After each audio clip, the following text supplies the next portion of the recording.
नमस्कार साथियों। Good evening मेरे प्यारे बच्चों। यूपीपीएससी अद्वितीय बैच में आप सभी का मैं स्वागत करता हूं। मैं मानस। मेरे प्यारे साथियों, जैसा कि आप जानते हो, जो अद्वितीय बैच है, स्पेशली यूपीपीसीएस 2023 की जो आपकी वैकेंसी आने वाली है, 2024 में आपका एग्ज़ाम प्रस्तावित है। आपको पता है मार्च में आपका एग्ज़ाम होगा। पूरी संभावना है कि मार्च में एग्ज़ाम ले लिया जाएगा। आपको यह भी जानकारी है कि लोकसभा का चुनाव है 24 में, तो आयोग का यह प्रयास है कि चुनाव से पहले वो एग्ज़ाम को ले ले। तो ऐसे में पूरी संभावना है कि एग्ज़ाम आपका लगभग मार्च में तय है, मार्च में हो जाएगा। तो आप अपनी तैयारी को बिल्कुल कसिए, ढील मत दीजिए। अद्वितीय जो बैच है यूपीपीसीएस के लिए बहुत ही इंपॉर्टेंट है। 100 दिन का आपका क्रैश कोर्स का एक प्रोग्राम है जिसमें क्रेडोज आईएएस की पूरी टीम इस पे काम कर रही है और आपको बेहतर से बेहतर चीज़ आप तक पहुंचाया जाए।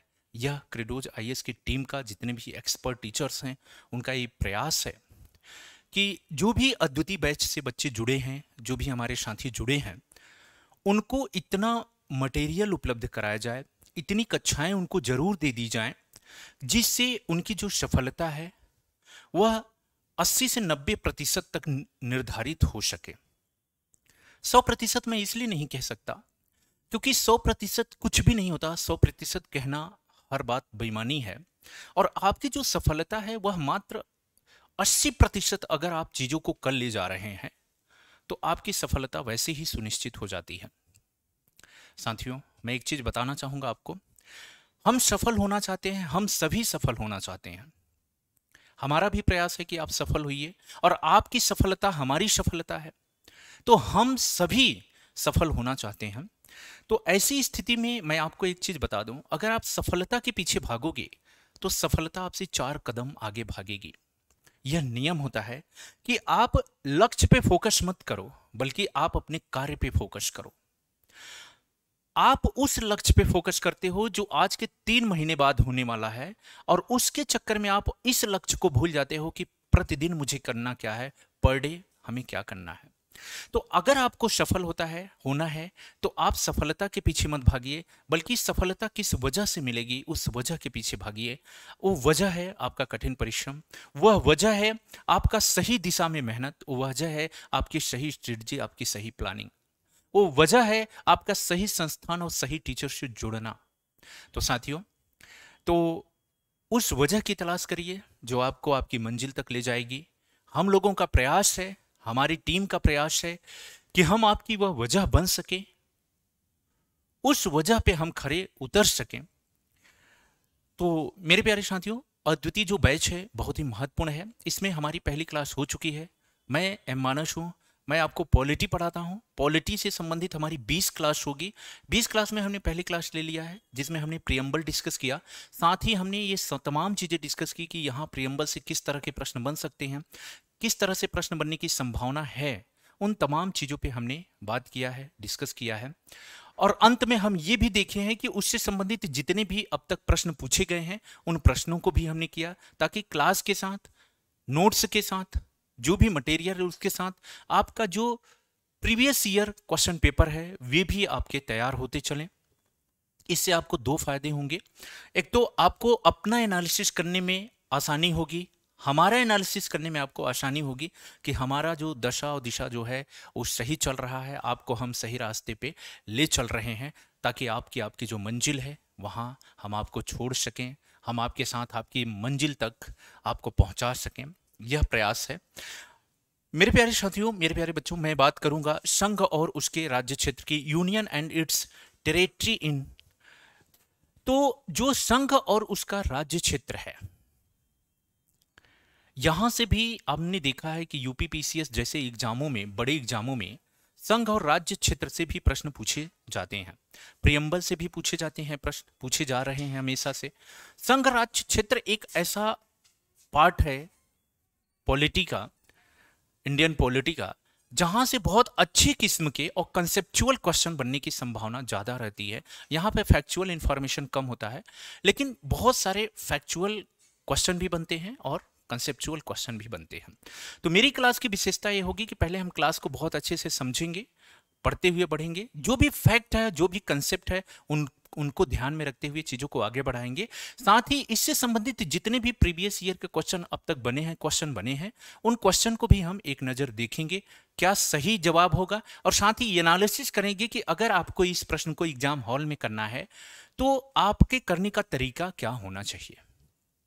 ठीक है, उस प्रेशर में क्वेश्चन को कैसे टिकल करना चाहिए, इन तमाम बातों को भी हम डिस्कस करेंगे। तो आइए देखते हैं कि आज की क्लास आपके लिए कितनी महत्वपूर्ण है और हम उसे कितना महत्वपूर्ण बना सकते हैं, उन सभी संभावनाओं पे हम डिस्कस करेंगे। तो संविधान के भाग 1 अनुच्छेद 1 से 4 की हम बात करेंगे। भारत संघ एवं इसके राज्य क्षेत्र से संबंधित प्रावधान दिए गए हैं। तो भारत की बात करते हैं, राज्य और संघ राज्य क्षेत्र की बात करते हैं, तो आर्टिकल सबसे पहले हमें पता होना चाहिए कि जो इंडियन पॉलिटी है, तो इंडियन कॉन्स्टिट्यूशन में आर्टिकल जो आपका अनुच्छेद 1 से 4 तक, वह राज्य और संघ राज्य क्षेत्र से संबंधित विषयों से है। तो आइए देखते हैं, पहला जो अनुच्छेद है, अनुच्छेद 1 क्या कह रहा है कि संघ का नाम और राज्य क्षेत्र दिया गया है। आर्टिकल 1 में क्या है, संघ का जो नाम है और उसका जो राज्य क्षेत्र है उसके बारे में बात की जा रही है। अर्थात हम देखेंगे आगे चल के कि इसी आर्टिकल में कहा गया है कि भारत क्या है, भारत राज्यों का संघ है। अनुच्छेद 2 के बारे में हम क्या देखेंगे, नए राज्यों का प्रवेश और स्थापना की बात की गई है। इसका अर्थ है कि इसमें अगर कोई बाहरी क्षेत्र है तो बाहरी क्षेत्र को अगर भारत में मिलाया जा रहा है नए राज्य के रूप में, एग्जाम्पल के तौर पे हम देखेंगे जैसे सिक्किम वगैरह को, सिक्किम को मिलाया गया बाद में, ठीक है, अन्य क्षेत्र को मिलाया जा सकता है। ठीक है, जैसे मैं आपको बताऊंगा 2015 में आपको याद भी है वो घटना, बांग्लादेश से कुछ क्षेत्र को भारत में मिलाया गया था, कुछ भारत के क्षेत्र को बांग्लादेश को दिया गया था। ठीक है, ये तमाम बातें। अनुच्छेद 3 जो आर्टिकल 3 है उसमें हम ये देखेंगे कि नए राज्यों का नाम और वर्तमान राज्यों और पुराने राज्यों के क्षेत्रफल, सीमा व नाम में किस तरह से परिवर्तन किया जाता है, किया जा सकता है। इसका अर्थ यह है कि जो वर्तमान में हमारे राज्य हैं, जैसे आपका उत्तर प्रदेश है, अगर उत्तर प्रदेश से उत्तराखंड बना है तो वो किस प्रक्रिया के तहत बना है, उत्तराखंड बनने की क्या प्रक्रिया रही है, ठीक है, उसका क्या नामकरण करने की क्या प्रक्रिया रही है, तमाम बातें हम अनुच्छेद 3 में इसको देखते हैं। अनुच्छेद 4 की बात करें तो पहली और चौथी अनुसूची के संशोधन तथा पुनः पूरक, आनुषंगिक और परिमाणिक विषयों का उपबंध करने के लिए अनुच्छेद 2 और 3 के अंतर्गत बनाई गई विधियां। इसमें यह चीज का उल्लेख किया गया है कि जो संसद है 2 और 3 की तरह उसे विधि बना रही कि किस प्रकार की शक्तियां प्राप्त है, किस तरह वो किस प्रक्रिया के तहत वो विधि का निर्माण कर सकती है। ये तमाम बातों को हम लोग देखेंगे, ठीक है, आज की क्लास में। तो भाग 1 भारत और उसका जो राज्य क्षेत्र है, यहां पे हम बात करेंगे। ये तमाम चीजें दी गई हैं, यहां से प्रश्न पूछे जाते हैं। जिस प्रकार से प्रश्न पूछे जाएंगे वो तमाम चीजों पे, तमाम संभावनाओं पे हम डिस्कस करते हुए आगे बढ़ेंगे कि अगर यहां से प्रश्न पूछा जाएगा तो किस तरह पूछा जाएगा। कुछ स्लाइडें हैं आपकी, थोड़ा सा यहाँ फैक्चुअल इंफॉर्मेशन है, इसको देखेंगे। जहां कंसेप्चुअल चीजें आएंगी हम आपसे डिस्कस करेंगे और तमाम बातों को देखेंगे। अनुच्छेद 1 संघ और नाम क्षेत्र के बारे में बात करता है। अनुच्छेद 1 को 3 पार्ट में डिवाइड किया गया। सब क्लॉज अनुच्छेद 1 में कहा है भारत अर्थात इंडिया राज्यों का संघ होगा। तो भारत अर्थात इंडिया राज्यों का संघ होगा, इस बात को थोड़ा सा हम समझने का प्रयास करते हैं। यानी अनुच्छेद आपको याद रखना है, आर्टिकल 1 में यह बात कही गई है, क्योंकि आपके एग्जाम में जब कहेगा कि भारत अर्थात जो इंडिया है राज्यों का संघ होगा, तो ये जो शब्द है यह किस आर्टिकल में है। तो आपके पास होगा एक सब क्लॉज 1 में, आर्टिकल 1 सब क्लॉज 2 में, आर्टिकल 1 सब क्लॉज 3 में। तो आपके लिए थोड़ा सा टेक्निकल हो जाएगा, टफ हो जाएगा। तो सीधी सी बात है, यह अनुच्छेद 1 के सब क्लॉज 1 में है, ठीक है। अनुच्छेद 1 का दूसरा जो सब क्लॉज है क्या कह रहा है कि राज्य और उसके राज्य क्षेत्र के होंगे जो पहली अनुसूची में वे निर्दिष्ट हैं। यानी राज्य और उनके जो संघ राज्य क्षेत्र हैं उनके नाम उल्लिखित होंगे, ये बातें कही गई है। अनुच्छेद 1(3) में भारत के राज्य क्षेत्र में समाविष्ट होंगे। अब भारत के राज्य क्षेत्र में कौन कौन से एरिया समाविष्ट होगा, यहां से भी प्रश्न आपके पूछे जाते हैं। यहां से कि भारत के राज्य क्षेत्र का मतलब क्या होता है, कि राज्य क्षेत्र का विस्तार कहां तक हो सकता है, इसमें कौन कौन सी बातों को शामिल किया गया है। तो पहली बात यह है कि राज्यों के राज्य क्षेत्र इसमें शामिल किए गए हैं। जो राज्य क्षेत्र है। पहली अनुसूची में वृद्धिनिष्ठ संघ राज्य क्षेत्र, जिसे आप संघ राज्य केंद्र शासित क्षेत्र कहते हैं, ऐसे अन्य राज्य क्षेत्र जो अर्जित किए जाएं। तो तीन महत्वपूर्ण बातें इसमें शामिल की गई हैं। एक तो जो आपके राज्य क्षेत्र हैं उनको शामिल किया गया है, साथ ही दूसरी महत्वपूर्ण बात जो संघ शासित क्षेत्र हैं उनको शामिल किया गया है, जैसे आपका दिल्ली है, जैसे आपका पुडुचेरी है, दमन दीव है, जम्मू एंड कश्मीर है, लद्दाख है। इन सबको कहां शामिल किया गया है? तो हम यही देखेंगे 113 में इन सबको राज्य क्षेत्र के अंतर्गत आता है। और ऐसे राज्य क्षेत्र जो कहीं से भारत में मिलाए गए हों उनको भी इसी में हमें वर्णित करना है, इसी में हमें लिखना है। ये तमाम बातें हैं। अब हम बात करेंगे अनुच्छेद 2 नए राज्यों के प्रवेश और विस्थापन की हमने देख लिया। अनुच्छेद 3 की बात हमने कर ली कि अगर सीमाओं में परिवर्तन वगैरह की, ये तमाम बातें हमने आपसे डिस्कस कर ली। आइए आगे बढ़ते हैं। ये चीजें हो गई आपकी। अब यहां से बहुत ही महत्वपूर्ण है, ध्यान देना है आपको। अनुच्छेद 1(1) में क्या कहा गया है, इसमें दो महत्वपूर्ण बातों को आपको ध्यान में देना है। पहला महत्वपूर्ण बात कि भारत अर्थात इंडिया राज्यों का संघ होगा। India that is the Bharat shall be union of state. यह अनुच्छेद दो बातों को स्पष्ट करता है, आपको ध्यान में रखना। पहला, आप देखिए बात की गई है भारत, यानी देश के नाम की बात की गई है, भारत और भारत अथवा इंडिया। तो इसे भारत भी कहा जाता है, इंडिया। आपने देखा भी अभी हाल में भारत और इंडिया को लेके जब G20 का मामला चल रहा था तो बड़ा डिस्प्यूटेड था कि कहीं ऐसा तो नहीं है कि इंडिया को हटाया जाए, इसको भारत नाम दिया जाए। तो आपने देखा है वर्तमान में जो प्रधानमंत्री जी हैं, अब कहीं जाते भी हैं अगर विदेश में, तो इंडिया उनके सामने नहीं लिखा रहता, भारत लिखा रहता है। तो कहीं ना कहीं भारत को महत्व दिया जा रहा है इस दौरान। एक तो देश का नाम और दूसरा शासन पद्धति का प्रकार, यानी शासन पद्धति के बारे में बताया गया है कि ये जो भारत अर्थात इंडिया ये राज्यों का संघ होगा। ये बता रहा है आपका, ये शब्द बताता है शासन पद्धति को। किसको बता रहा है कि शासन पद्धति यहां किस प्रकार की होगी। तो शासन पद्धति के बारे में बता रहा है। अब राज्यों का संघ होगा, तो साथियों यहां पे हमें ये बात ध्यान में रखना है कि राज्यों के संघ से क्या तात्पर्य है। तो संघ यानी यूनियन शब्द का प्रयोग किया गया है। आपको इस बात को ध्यान में रखना है कि यहां फेडरेशन की बात बिल्कुल नहीं की गई है, यहां किसकी बात की गई है, यूनियन शब्द का इस्तेमाल किया गया है। ठीक है, तो यूनियन शब्द यहां पे प्रयोग किया गया है। तो आपको यह बात ध्यान में रखना है। यहां पे आप देख भी सकते हैं, यहां पे आपको यूनियन शब्द मिलेगा। ठीक है, तो अब राज्यों का संघ शासन पद्धति से क्या तात्पर्य है? तो मेरे प्यारे साथियों, शासन पद्धति यहां यह इस प्रकार की है। दो तरह के संघ होते हैं, आपने देखा भी होगा। एक संघ आता है आपका अमेरिकन मॉडल होता है, एक अमेरिकन मॉडल है, और एक संघ के निर्माण में आता है कनाडियन मॉडल, कनाडियन। ठीक है, एक अमेरिकन मॉडल आता है और एक कनाडियन मॉडल आता है। अमेरिकन मॉडल का मतलब यह होता है कि जब छोटे छोटे क्षेत्र यानी जो प्रांत हैं, जो इकाइयां हैं, ये आपस में मिलकर एक होकर एक बड़े संघ का निर्माण करती हैं।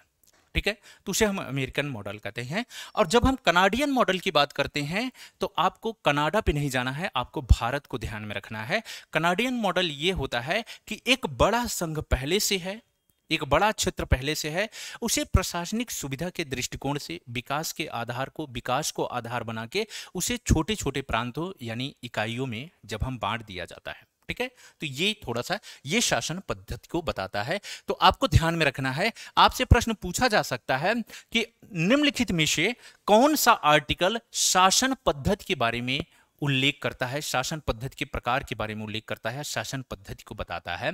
तो आपका सही जवाब होगा अनुच्छेद 1 का सब क्लॉज 1 उपभाग 1 किसके बारे में बताता है? शासन पद्धति के प्रकार के बारे में बताता है। ठीक है, यहां भारत अर्थात इंडिया राज्यों का संघ होगा। इसका दो और अर्थ होता है। एक अर्थ होता है कि राज्यों को, यहां राज्यों से संघ का निर्माण नहीं हुआ है। जब राज्यों से संघ का निर्माण नहीं हुआ है, इसका अर्थ है कि यहां पे राज्यों को संघ से अलग होने का कोई अधिकार नहीं है। आप कह सकते हैं कि जो भारत है कैसा है? भारत विनाशी राज्यों का अविनाशी संघ है। तो जो इंडिया है, अगर जो भारत है, अगर हम भारत की बात करें तो भारत कैसा है? तो मेरे प्यारे साथियों, भारत विनाशी राज्यों का, विनाशी राज्यों का अविनाशी संघ है, अविनाशी संघ है। आपको ये ध्यान रखना है। इसका मतलब है, इसका वही मतलब है जो हमने आपसे आर्टिकल 3 में डिस्कस किया। अनुच्छेद 3 कहता है कि नए राज्यों का निर्माण किया जा सकता है, नाम में, क्षेत्र में, सीमाओं में परिवर्तन किया जा सकता है और यह करने का अधिकार संसद को है। संसद ऐसा कर सकती है, केंद्र सरकार ऐसा कदम उठा सकता है। तो यहाँ विनाशी राज्य हैं, यानी आप कह सकते हैं कि जो राज्य हैं, राज्यों का यहाँ विनाश किया जा सकता है, लेकिन किया नहीं जा सकता तो संघ का विनाश नहीं किया जा सकता। यानी भारत की अखंडता को हम खंडित नहीं कर सकते। भारत क्या है? भारत एक अखंड राज्य है। भारत की एकता और अखंडता महत्वपूर्ण है। इस बात को हमने समझा। आइए चीजों को आगे बढ़ाते हैं। शासन पद्धति के प्रकार में हम यहां पे देख लेंगे। संविधान के पर काफी विवाद था, भारत को कौन कौन सी शासन प्रणाली को अपनाना चाहिए। संविधान सभा के समक्ष केंद्र और राज्य के संबंध के आधार पर दो प्रकार की शासन पद्धतियां उपलब्ध हैं, एकात्मक ढांचा और संघात्मक ढांचा।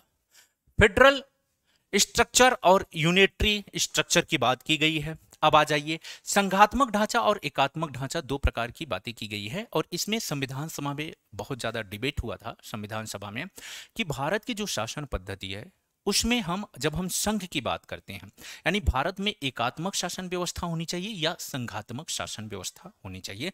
और संघात्मक शासन व्यवस्था होनी चाहिए तो उस संघात्मक शासन व्यवस्था में हम अमेरिकन मॉडल को अपनाएंगे या फिर हम कनाडियन मॉडल को अपनाएंगे। इस पे बहुत ज्यादा डिबेट किया गया। संघात्मक का मतलब होता है और एकात्मक का क्या अर्थ होता है, यहां से आपके प्रीलिम्स एग्जाम में प्रश्न पूछे जाते हैं। आपके यूपी पीसीएस में, आरओ यारो अदर कोई भी स्टेट का अगर आप तैयारी कर रहे हैं तो यहां से प्रश्न आपको देखने के लिए जरूर मिलता है। यहां से प्रश्न बनता है। सबसे पहले हम आपसे बात करेंगे एकात्मक ढांचा। अगर हम एकात्मकता की बात करें, अगर हम एकात्मक ढांचा की बात करते हैं, स्ट्रक्चर की बात करते हैं, तो यहां से किस तरह के प्रश्न बनते हैं? तो यहां से प्रश्न बनता है मेरे साथियों, एकात्मक को हमें समझना पड़ेगा कि इसकी विशेषता क्या है, कि ऐसे जो हमारे संविधान सभा के सदस्य थे इनकी क्या, इसकी कुछ खास बातें थी, क्या विशेषताएं थी कि इसको अपनाने से उन्होंने परहेज किया और भारत जैसे बड़े क्षेत्र के लिए, बड़ी जनसंख्या के लिए एकात्मक शासन व्यवस्था क्यों वाजिब नहीं थी। ये तमाम इसकी विशेषताओं में इस बातें छिपी है। एकात्मक शासन व्यवस्था का अर्थ होता है कि सत्ता यानी जो शक्ति होती है वह केंद्र में, संपूर्ण शक्ति, जो संपूर्ण शक्ति है, शक्ति या सत्ता, वह केंद्र में निहित होगी। किस में निहित होगी? केंद्र में निहित होगी। पहली पॉइंट। इसका मतलब है, देखो शक्ति और सत्ता में थोड़ा सा अंतर है, मैंने साथ में लिखा है, आपको ध्यान में रखना है। कोई भी शक्ति, जब शक्ति के साथ स्वीकृति मिल जाती है तो वह सत्ता बन जाती है। यानी सत्ता क्या होता है, अथॉरिटी क्या होता है? सत्ता इज इक्वल टू शक्ति, शक्ति प्लस वैधता। जब शक्ति के साथ वैधता, यानी इसे आप स्वीकृति कह सकते हैं, इसे क्या? स्वीकृति। स्वीकृति किसकी स्वीकृति? जनता की स्वीकृति। जब शक्ति के साथ वैधता मिल जाती है, स्वीकृति मिल जाती है, सहमति मिल जाती है, तो वह सत्ता का रूप धारण कर लेता है। जैसे एग्जाम्पल के तौर पे, जब आप किसी भी सरकार का चुनाव करते हैं, जब चयन करते हैं मतदान के माध्यम से, तो मतदान क्या है? मतदान वैधता है। यानी आप किसी भी सरकार को, जो आप पे शासन करने वाली है, जो आपके लिए नियम कानून बनाएगी, जो आपके लिए, आपके कल्याण के लिए, आपके विकास के लिए रास्ता तैयार करेगी, आप उस पे सहमति अपनी दर्ज करते हो, कि आप वैधता उसे देते हो कि हम आपकी शक्ति को स्वीकार करते हैं, आप हमारे कल्याण के लिए, हमारे विकास के लिए नियम कानून और योजनाओं को बना सकते हैं और उसका क्रियान्वयन कर सकते हैं। ये तमाम बातें आती हैं। ठीक है, तो इसमें हम एकात्मक ढांचा पे बात कर रहे हैं। तो संपूर्ण शक्ति सत्ता या केंद्र में निहित होती है। और दूसरी महत्वपूर्ण बात होती है, जो इकाइयां होती हैं वे जो शक्ति केंद्र सरकार से, यानी केंद्र से प्राप्त करती हैं। इकाइयों की जो इकाइयां होती हैं, इकाइयां यानी प्रांत, जिसे आप स्टेट कहते हो, प्रांत, प्रांतों की अपनी कोई शक्ति नहीं होती, कोई शक्ति नहीं होती इन्हें जो शक्ति प्रदान करता है वह केंद्र सरकार, जो केंद्र सत्ता होती है, ये अपनी शक्ति प्रशासन व्यवस्था को सुचारू रूप से संचालित करने के लिए अपनी शक्ति को ट्रांसफर, हस्तांतरित करता है। किसको? प्रांतों को, राज्यों को, यानी इकाइयों को हस्तांतरित करता है। ये वित्तीय निर्भरता, जो यहाँ पे मैं और बता दूं आपके, जो राज्य होते हैं, जो इकाइयां होती हैं, प्रांत होते हैं, इनकी वित्तीय निर्भरता किस पे होती है? केंद्र सरकार पे होती है। यानी ये अपने खर्चों के लिए, अपने आय और व्यय के लिए ये केंद्र सरकार पे निर्भर होते हैं। तो आप कह सकते हैं कि जो एकात्मक ढांचा होता है, इसमें केंद्र सरकार बहुत ही मजबूत होती है। इकाइयां नाम मात्र की होती हैं, सिर्फ प्रशासन व्यवस्था को सुचारू रूप से संचालित करने के लिए इकाइयों का गठन किया जाता है, उनका निर्माण किया जाता है। तो ये सारी विशेषताएं एकात्मक ढांचा की होती हैं। अगर हम आपसे अब संघात्मक ढांचा की बात करते हैं, अगर हम संघात्मक ढांचा की बात करें, संघात्मक ढांचा, तो अगर हम आपसे संघात्मक ढांचा करें कि इसकी विशेषता क्या है, तो यहां जो केंद्र और राज्य का जो संबंध होगा, केंद्र राज्य के संबंध के बारे में बात किया जाता है संघवाद का। तो संघात्मक ढांचा की विशेषता यह होती है कि जो केंद्र सरकार होती है और जो राज्य सरकार यानी इकाइयां होती हैं, उसकी दोनों की जो शक्तियां होती हैं वो संविधान से प्राप्त होती है। तो यहां शक्ति का स्रोत, यहां पे जो शक्ति का स्रोत क्या होता है? संविधान होता है। यहां पे शक्ति का स्रोत संविधान होता है। और जो प्रांत होते हैं या इकाइयां होती हैं, जो प्रांत होते हैं, प्रांत स्वतंत्र होते हैं, स्वायत्त होते हैं। यानी आप ये कह सकते हो कि जो राज्य हैं वो केंद्र सरकार के आदेश को मानने के लिए बहुत ज्यादा बाध्यकारी नहीं होते। यहां पे राज्य सरकारों की अपनी वित्तीय इनकम होती है, उनकी अपनी वित्तीय निर्भरता होती है। तो यहां पे जो प्रांत होते हैं वे ज्यादा केंद्र सरकार पे निर्भर नहीं होते, बल्कि उनके अपने वित्त के स्रोत होते हैं। तो आप देखोगे भारत में, अगर मैं भारत की बात करूं तो आपने देखा होगा, पश्चिम बंगाल को ले लीजिए, केंद्र सरकार की बात कहां सुनती है? आप देखिए, अगर राज्यों में किसी दूसरे राजनीतिक पार्टी जो है, पॉलिटिकल पार्टी, उनकी अगर सत्ता है, तो केंद्र सरकार में अगर किसी दूसरी पॉलिटिकल पार्टी की सत्ता है, तो एक दूसरे में कितना विरोधाभास होता है, एक दूसरों को बातों को कहां सुनते हैं।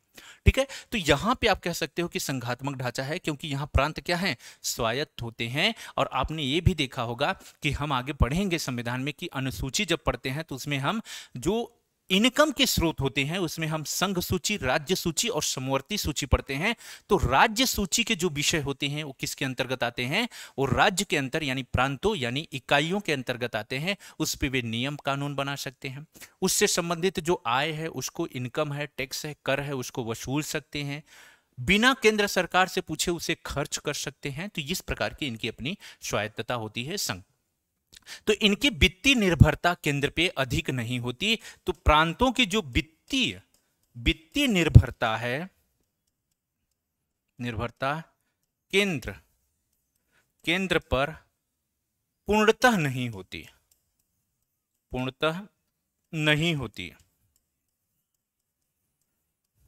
नहीं होती है। ये बात आपको ध्यान में रखना है। थोड़ा सा मैंने आपको एक स्ट्रक्चर दिया, ठीक है। जो संघात्मक शासन व्यवस्था होता है, आपने देखा होगा संघात्मक शासन व्यवस्था की इसमें दोहरी नागरिकता होती है। आपने अमेरिका को उठा के लीजिए, अमेरिका जैसे संघात्मक शासन व्यवस्था में दोहरी नागरिकता है।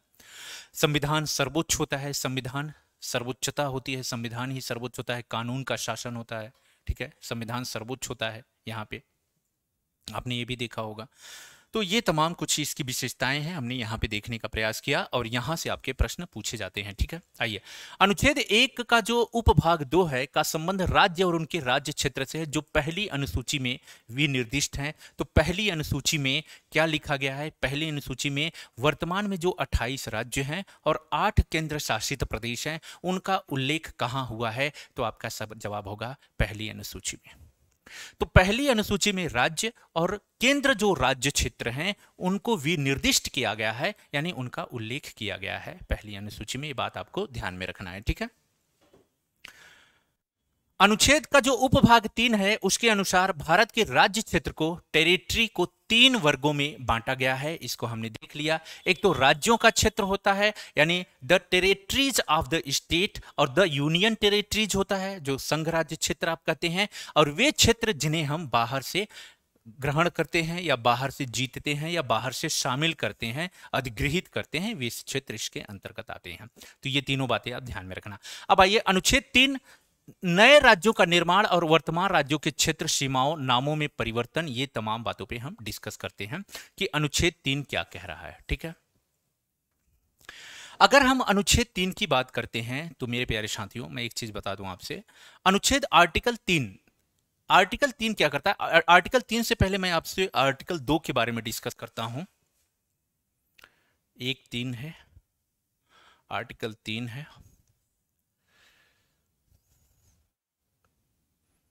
ठीक है, अनुच्छेद 2 क्या कहता है? अनुच्छेद 2 कहता है कि अगर आपको कोई भी क्षेत्र अधिग्रहित करना है, किसी भी क्षेत्र का आपको अधिग्रहण करना है, तो कोई भी क्षेत्र अगर आप शामिल करते हो या अपने क्षेत्र को देते हो, तो उससे संबंधित जो अनुच्छेद है वह अनुच्छेद 2 है, आर्टिकल 2 है। यानी नए राज्यों का प्रवेश किस में शामिल है? अनुच्छेद 2 में शामिल है।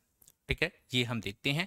नए राज्यों के प्रवेश से संबंधित मैं आपको कुछ एग्जाम्पल देना चाहता हूं। अगर मैं आपको यहां पे अनुच्छेद की बात करता हूं, अगर हम अनुच्छेद 2 की बात करें, अनुच्छेद 2 की बात करें, तो अनुच्छेद 2 किसके अधीन आता है? नए राज्यों के प्रवेश के लिए पहले बात आप याद रखिए, केंद्र सरकार जिम्मेदार है, यानी हम बात करेंगे संसद जिम्मेदार है। ठीक है, तो यहां प्रश्न उठता है कि अगर आपको किसी बाहरी कोई राज्य है, अगर आपको उसको अपने क्षेत्र में मिलाना है, भारत में मिलाना है, या भारत का कोई ऐसा क्षेत्र है जिसे आपको किसी विदेशी देश को देना है, किसी बाहरी देश को आपको देना है, तो ऐसी स्थिति में आप क्या करोगे?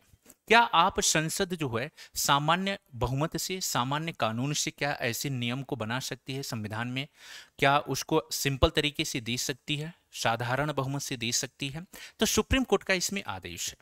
सुप्रीम कोर्ट ने कहा जी नहीं, ऐसा आप बिल्कुल नहीं कर सकते हैं। और यह मामला आया था बेरूबारी वाद में, आपको याद है बेरूबारी जो वाद है यह 1960 में है, आपको याद भी होगा 1960 में मामला था। बेरूबारी एक ऐसा क्षेत्र था जिसे हमें पाकिस्तान को देना था, बेरूबारी क्षेत्र को पाकिस्तान को हमें सौंपना था। तो ये मुद्दा उठा कि पाकिस्तान को क्या भारत ऐसे सिंपल तरीके से साधारण बहुमत से दे सकता है, साधारण कानून बना के दे सकता है? तो सुप्रीम कोर्ट ने कहा जी नहीं, बिल्कुल आप ऐसा नहीं कर सकते हो। अन्य मामलों में आर्टिकल 1, 2, 3, 4, अगर इससे संबंधित कोई भी मामला है तो भारत सरकार साधारण बहुमत से नियम बनाकर उस पे एक्शन ले सकती है, उस पे कानून पारित कर सकती है। परंतु यहां पे कहा गया, आप जब बात क्षेत्र की आए, जब देश की एकता और अखंडता की आए, तब आपका साधारण बहुमत नहीं चलेगा। तब यहां पे आपको अनुच्छेद आर्टिकल की बात किया गया है, अनुच्छेद 368 में क्या करना पड़ेगा? आपको संशोधन करना पड़ेगा। और जब आप इसमें संशोधन करेंगे तभी आप किसी भी क्षेत्र को, किसी भी भारत के बाहर, भारत के किसी भी भूखंड को, किसी भी भाग को किसी भी विदेशी को दे सकते हो आप। ठीक है, यहां पे बात की गई, संशोधन किया गया।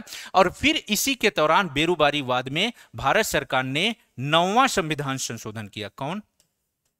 9वां संविधान संशोधन किया। और इस संविधान संशोधन के तहत इस बेरूबारी क्षेत्र को किसे दिया गया? पाकिस्तान को दिया गया। इसी के तहत एक और महत्वपूर्ण संशोधन आप याद रखना, जो 100वां संविधान संशोधन है। अगर हम 100वां संविधान संशोधन की बात करते हैं तो आपको याद है यह कब था? 2015 में। और इसमें भारत के कुछ हिस्से को, भारत के कुछ क्षेत्र को किसे दिया गया था? बांग्लादेश को दिया गया था। तो आपका प्रश्न यहां से पूछा जाता है कि किस संविधान संशोधन के तहत जो है भारत के कुछ भूभाग को, भारत के कुछ क्षेत्र को बांग्लादेश को दिया गया, तथा भारत के कुछ क्षेत्र जो बांग्लादेश में था उसको वापिस लिया गया। तो वो 100वां संविधान संशोधन था, आपको 9वां और 100वां दोनों याद रखना चाहिए। तो ये बातें हमने डिस्कस कर ली। अब आइए हम बात करेंगे अनुच्छेद 3 की। अगर हम आर्टिकल 3 की बात करते हैं तो आर्टिकल 3 क्या कहता है? आर्टिकल 3 कहता है कि जो भारत का राज्य क्षेत्र है, यानी जो प्रांत हैं, जो इकाइयां हैं, आप उनकी सीमा में, उनके नाम में, उनके क्षेत्र में आप परिवर्तन कर सकते हैं। ऐसा परिवर्तन आपको करने के लिए राष्ट्रपति की पूर्व अनुमति लेनी पड़ेगी और राष्ट्रपति के पूर्व अनुमति से आप ऐसा कर सकते हैं, संसद ऐसा कर सकती है। इसके लिए संसद को अनुच्छेद 368 में संशोधन करने की किसी भी प्रकार की कोई आवश्यकता नहीं पड़ती। तो ये आपको ध्यान में रखना है। कहां से प्रश्न पूछा जाएगा कि एक तो आप ये प्रश्न सीधा याद रखना कि अनुच्छेद जो 3 है वह किसी भी राज्य के क्षेत्र को बढ़ा सकती है, राज्य क्षेत्र को घटा सकती है, राज्य की सीमाओं में परिवर्तन कर सकती है या किसी राज्य के नाम में परिवर्तन कर सकती है। तो ये बातें आप ध्यान में रखेंगे। पहला कंसेप्ट आपको याद रखा। यहां से आपसे प्रश्न पूछा जा सकता है, ठीक है, कि संसद को निम्नलिखित में से कौन से अधिकार प्राप्त हैं या कौन से अधिकार प्राप्त नहीं है, और ये ऑप्शन दे देगा कि वो क्षेत्र, राज्य की क्षेत्र सीमा बढ़ा सकती है, घटा सकती है, सीमाओं को परिवर्तित कर सकती है, नाम बदल सकती है। तो ये सारी बातें आपकी सही होगी, ठीक है। तो आपको ध्यान में रखना है। इसमें एक चीज अगर शामिल कर देगा तो 2 के तहत नहीं आएगा कि भारतीय भूभाग को किसी विदेशी को दे सकती है, तो ये गलत हो जाएगा। आर्टिकल 3 के तहत बिल्कुल ऐसा नहीं किया जा सकता। आर्टिकल 2 के तहत, वो भी संविधान में 368 के तहत संशोधन करके ही किया जा सकता है। और मैंने आपसे डिस्कस किया कि यहां आपने देखा है 9 और 10 संविधान संशोधन किए गए थे, 9वां और 100वां, ठीक है। तो ये बातें आप थोड़ा सा ध्यान में रखना। मैंने आपसे डिस्कस किया कि अगर आर्टिकल 3 अनुच्छेद 3 के तहत क्या होगा, अगर किसी भी प्रकार के किसी भी राज्यों के नाम में परिवर्तन किया जाता है तो वह राष्ट्रपति की पूर्व अनुमति लेनी पड़ेगी। जब राष्ट्रपति की पूर्व अनुमति लेनी पड़ेगी और ऐसा बिल, ऐसा विधेयक जब कानून राष्ट्रपति के पास जाएगा तो एक सवाल खड़ा होता है, क्या राष्ट्रपति उसे पुनर्विचार के लिए वापस कर सकता है? तो आप कहोगे शायद नहीं, क्योंकि वो राष्ट्रपति की पूर्व अनुमति से जो भी विधेयक पेश किए जाते हैं, राष्ट्रपति को फिर ये अधिकार वो छीन जाता है, खत्म हो जाता है कि उसे वो पुनर्विचार के लिए वापस करे। जब राष्ट्रपति के पास किसी भी राज्य को लेके, किसी भी राज्य के नाम में परिवर्तन को लेके कोई भी विधेयक जाता है तो राष्ट्रपति को यह अधिकार है कि वह उस राज्य के विधान मंडल को, यानी विधानसभा को वह सूचित करे और उसे वह भेज दे कि आप इस पे अपनी राय दे दीजिए, आपको इस पे अपनी प्रतिक्रिया जो भी व्यक्त करनी है आप कर दीजिए। तो ऐसी स्थिति में उस राज्य का विधानमंडल, उस राज्य का जो विधानमंडल है वो अपनी राय या अपनी प्रतिक्रिया व्यक्त कर सकता है, परंतु राष्ट्रपति या संसद उसकी राय या उसकी प्रतिक्रिया को मानने के लिए बाध्य बिल्कुल नहीं होता है। तो ये भी पॉइंट आपको ध्यान में रखना है। ये सारे वे पॉइंट्स हैं जहां से आपके प्रश्न पूछे जाते हैं, जो आपके प्रश्न बनेंगे, ठीक है। तो ये सारी बातें लिखी हुई हैं। यहां पे हम देख लेंगे कि नए राज्य के निर्माण, नाम, क्षेत्र, सीमा में बदलने से संबंधित कोई भी विधेयक राष्ट्रपति की सिफारिश से ही संसद में पेश किया जाता है। आपको ये ध्यान में रखना है, राष्ट्रपति ऐसे विधेयक को संबंधित राज्य के विधानमंडल के पास भेजेगा। राष्ट्रपति इसके लिए समय सीमा भी निर्धारित कर सकता है कि आपको ऐसा है कि कोई जल्दबाजी नहीं है, आप आराम से टाइम लेके फिर अपनी राय दीजिए, अपनी जो भी प्रतिक्रिया है उसे आप अभिव्यक्त करिए। इसके लिए कोई आपको जल्दबाजी की आवश्यकता नहीं है। राज्य विधानमंडल निश्चित समय सीमा के अंदर राष्ट्रपति को अपना प्रस्तुत करेगा। अगर उस निश्चित समय सीमा जो निर्धारित की गई, अगर वो ऐसा नहीं करता है तो राष्ट्रपति या संसद को यह अधिकार है कि वह उस विधानमंडल की राय, उसकी प्रतिक्रिया को माने या न माने, ये संसद और राष्ट्रपति के ऊपर निर्भर करता है। आपको ये बात हमेशा याद रखना चाहिए, ठीक है। बाध्य नहीं है, दोनों बाध्य नहीं है विधानमंडल की बातों को मानने के लिए। अब हम बात करेंगे अनुच्छेद 4 की। अगर हम अनुच्छेद 4 की बात करते हैं तो मेरे साथियों, इसमें वही बात है कि अगर अनुच्छेद 2 के तहत नए राज्यों का प्रवेश या गठन, या अनुच्छेद 3 के तहत राज्यों के निर्माण, सीमाओं, क्षेत्र और नाम में परिवर्तन को संविधान के अनुच्छेद 368 के तहत संशोधन नहीं माना जाएगा। यानी आप इस बात को बिल्कुल ध्यान में रखना है कि जो अनुच्छेद, जो आर्टिकल आपका 2 है और आर्टिकल 3 है, वो उसमें अगर किसी भी प्रकार का बदलाव होता है, हेर फेर होता है, तो वो 368 जो कि संविधान संशोधन से संबंधित अनुच्छेद है, उसके तहत वो नहीं शामिल होगा। तो आप सवाल मुझसे पूछ सकते हो कि सर अभी आपने बताया बेरूबाड़ीवाद, बांग्लादेश वाला जो विवाद है, यानी 6वां संविधान संशोधन, ये तो अनुच्छेद 2 के तहत हुए हैं, उसमें आर्टिकल 2 में संशोधन। जी हाँ, बिल्कुल हाँ। उसमें नए राज्यों के प्रवेश की बात की गई है या नए राज्यों को दिया। लेकिन अगर आप भारत के भूखंड को दे रहे हैं नए राज्यों को प्रवेश, तो ठीक है।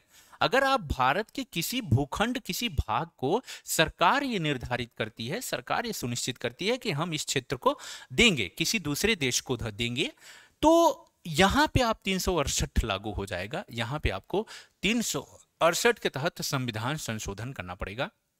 और आपको पता है संविधान संशोधन की जो प्रक्रिया है वो सामान्य नहीं है, वो बहुत ज्यादा कठिन है, क्योंकि संविधान संशोधन जो होता है वो लोकसभा और राज्यसभा दोनों से पारित होना चाहिए, तभी वो मान्य होगा। ठीक है। अब जब लोकसभा और राज्यसभा दोनों से पारित होगा, इसका मतलब है कि जो लोकसभा के प्रतिनिधि यानी सांसद है और जो राज्यसभा के प्रतिनिधि हैं, वे किनका प्रतिनिधित्व कर रहे हैं? वो भारत की जनता का प्रतिनिधित्व कर रहे हैं। यानी उनके जो राय होंगे, उनके जो विचार होंगे, अप्रत्यक्ष रूप से माना जाएगा कि वो भारत की जनता की राय और विचार हैं। तो जब भारत की जनता सहमति होगी, तभी आप भारत के भू क्षेत्र को किसी को दे सकते हो।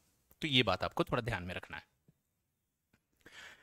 हम आगे बढ़ते हैं। यहां पे भारतीय राज्य क्षेत्र का एकीकरण एवं पुनर्गठन की बात की गई है। मेरे प्यारे साथियों, मैं एक चीज बता दूं मेरे प्यारे बच्चों, यहां से आपके एग्जाम में प्रश्न पूछा जाता है। यहां से आपको मैचिंग के प्रश्न पूछे जाते हैं, सुमेलित करने के लिए पूछे जाते हैं, या पूछे जाते हैं कि निम्नलिखित में से कौन सा सही सुमेलित नहीं है, सत्य है, कूट के प्रश्न पूछे जाते हैं। तो ज्यादातर ये जो पार्ट है मैचिंग का पार्ट है। यहां से प्रश्न आपके अच्छे बनते हैं, कंसेप्चुअल प्रश्न बनते हैं और फैक्चुअल भी प्रश्न बनते हैं। तो तमाम चीजों को हम यहां पे देखेंगे। ठीक है।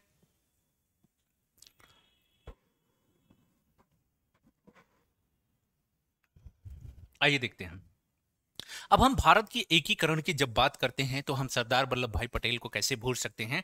तो भारत के एकीकरण के जो अग्रदूत थे, भारत के एकीकरण के जो अग्रदूत थे, मसीहा थे, मसीहा,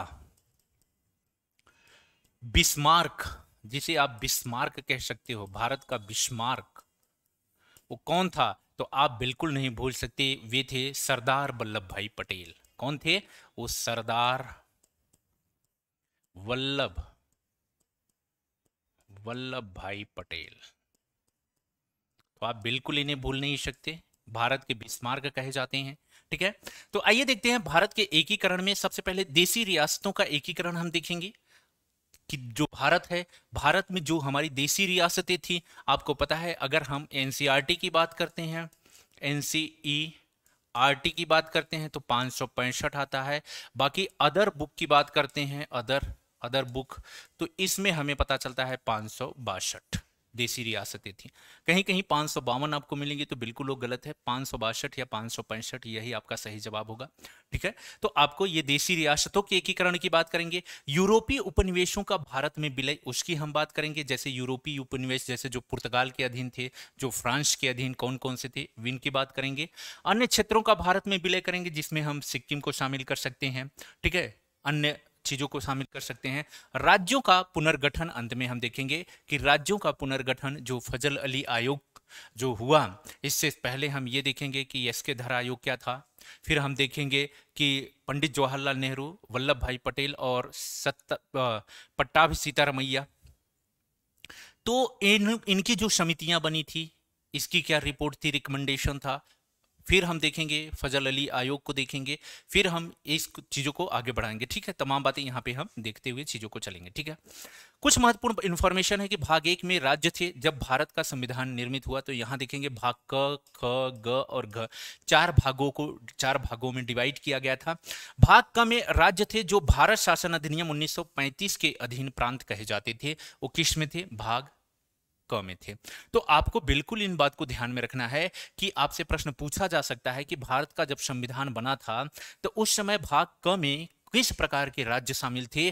तो जो भारत शासन अधिनियम 1935 है, 1935 में जो ब्रिटिश प्रांत थे वे भाग क में शामिल किए गए थे। अगर हम ख की बात करते हैं आपसे, तो 275 देशी रियासतों को नई प्रशासनिक इकाई के रूप में गठित किया गया था। तो ख में कुल कितनी देशी देशी रियासतें शामिल थी? तो 275 देशी रियासतें शामिल थी। ग में ब्रिटिश भारत के वे राज्य थे जो छोटी रियासतें थी और ब्रिटिश साम्राज्य के अधीन मुख्य आयुक्त शासन के अंतर्गत आती थी। घ की बात करते हैं तो राज्य पहले मुख्य आयुक्त के प्रांत के नाम से भी जाने जाते थे। वे जो थे जो पहले से मुख्य प्रांत के नाम से जाने जाते थे मुख्य आयुक्त, उनको घ में शामिल किया गया था। यूरोपीय उपनिवेश का भारत में विलय, दूसरा हम महत्वपूर्ण पॉइंट देखेंगे कि यूरोपीय उपनिवेश जो है उसका भारत में विलय। थोड़ा सा मैं आपको यहाँ पे हल्का सा मैं एक्सप्लेन कर देता हूँ देशी रियासतों के एकीकरण के बारे में। तो यहाँ पे कुछ चीजें मैं आपको और मैं डिस्कस कर देता हूँ जहां से आपके प्रश्न पूछे जाते हैं। तो अगर मैं यहाँ देशी रियासतों की बात करें, हो सकता है कि आगे स्लाइड में हो, लेकिन मैं हल्की चर्चा कर देता हूं आपसे। तो देशी रियासतों के एकीकरण में सरदार वल्लभ भाई पटेल ने महत्वपूर्ण भूमिका निभाई थी। कुल 565 देशी रियासतों में अधिकांश देशी रियासतें भारत के साथ आना पसंद की, भारत के साथ मिलना पसंद की, न कि पाकिस्तान के साथ जाना पसंद की। क्योंकि आपको पता है एटली घोषणा में कहा गया था कि जो भी देशी रियासतें हैं वो स्वतंत्र हैं। अगर वो पाकिस्तान के साथ जाना चाहती हैं तो जा सकती हैं, अगर वो भारत के साथ आना चाहती हैं तो आ सकती हैं। ठीक है। अब इस दौरान क्या किया गया कि जो देशी रियासतें थी उसमें कुछ देशी रियासतें जैसे त्रावणकोर, जूनागढ़, हैदराबाद और जम्मू एंड कश्मीर, ये ऐसी देशी रियासतें थी जिन्होंने भारत में या फिर पाकिस्तान में विलय होने से खुद को मना कर दिया, इनकार कर दिया। और त्रावणकोर पहली देशी रियासत थी जिन्होंने सबसे पहले स्वतंत्रता की घोषणा की थी, आजादी की घोषणा की थी। तो ये आप बिल्कुल इस पॉइंट को नोट करना, त्रावणकोर स्टार का क्वेश्चन है, स्टार का पॉइंट है, इस बात को आप याद रखना। स्टार का प्रश्न है त्रावणकोर, त्रावणकोर